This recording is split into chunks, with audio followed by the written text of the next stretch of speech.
Let's bring in our correspondents in the field. We have our Courtney Keeley outside the White House and Yasmine El-Sabawi on Capitol Hill. Yasmine, let's start with you. You know, you listen to these hours of the debate that have been going on, and both Republicans and Democrats begin to sound like a broken record. You have Democrats saying, quote unquote, their tagline, no one is above the law. You have Republicans insisting there was no quid pro quo. Has this debate done anything to change the end result of tonight, which is that the House Speaker Nancy Pelosi likely has the votes that she needs to impeach President Trump?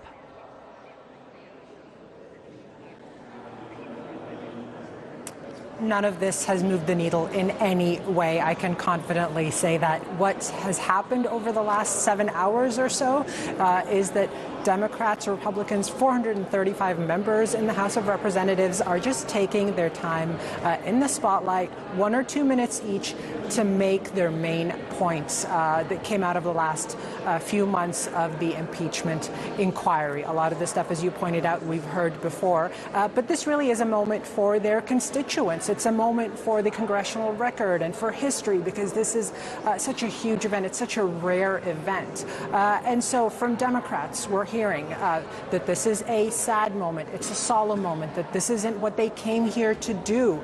They're talking about doing this out of a sense of duty, and that they came here to uphold the Constitution, and that's what this is about.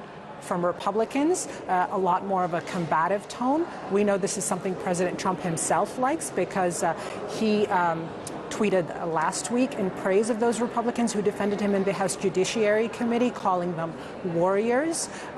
We're hearing Republicans call this inquiry and this vote a charade, that the president did nothing wrong, that all of this comes from the radical left Democrats. And they really upped the ante, because we also heard a Republican say today that Pontius Pilate gave Jesus Christ more rights before his crucifixion than the Democrats gave Donald Trump.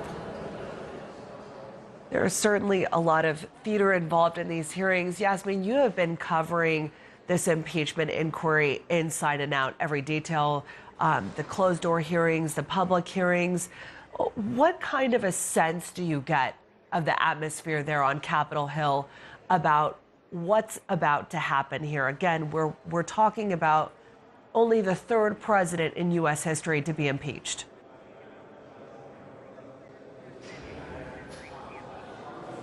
We're expecting this vote to happen within the hour. At this point, it's inevitable. Democrats will have the simple majority of 216 votes to pass the 2 articles, abuse of power and obstruction of Congress.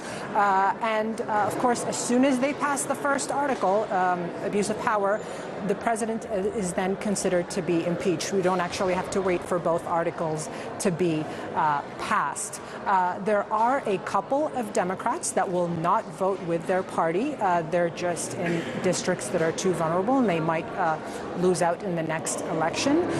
And among Republicans, we don't expect any to break rank. They're pretty unified on this. After the vote takes place, Donald Trump becomes the third president in history to be impeached. And we will hear from the House Speaker Nancy Pelosi, who will give a press conference shortly after, as well as the House Minority Leader Kevin McCarthy. All right, Yasmine, we will be crossing back to you when we do hear from the House Speaker